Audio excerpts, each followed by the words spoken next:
அரசியலோ ஆன்மீகமோ பொது வாழ்க்கையோ பெண்களின் பங்களிப்பு இருந்தால் ஏதாவது ஒரு வகையில் சர்ச்சைக்கு ஆளாக்கி விடுகிறார்கள். இதுபோன்ற விவகாரம் ஒன்றில் நமக்கெல்லாம் நன்கு பரிச்சயமானவர் நடிகை ரஞ்சிதா. நித்யானந்தாவின் சீடராக இருந்து வைரல் வீடியோவால் உலக அளவில் பரபரப்பை பற்ற வைத்தார். அந்த வீடியோவில் இருந்தது நான் இல்லை என்று மறுக்கவும் செய்தார்.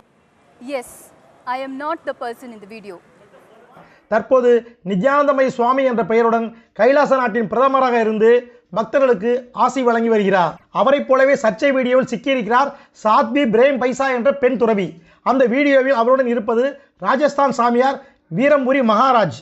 வீடியோ வைரலானதால் ராஜஸ்தானும் பரபரப்பானது. பெண் துறவி சாத்வி பிரேம் பைசாவும் அது என்னை மிரட்டி பணம் பறிப்பதற்காக எடிட் செய்யப்பட்ட வீடியோ என்கிறார்.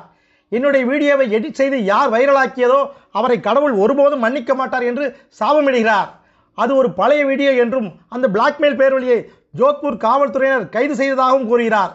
இதுபோன்ற விவகாரங்களுக்கு நம்மால் சொல்ல முடிந்தது குடும்ப வாழ்க்கையோ துறவற வாழ்க்கையோ. பெண்களை வாழ விடுங்க ஆசாமிங்களா.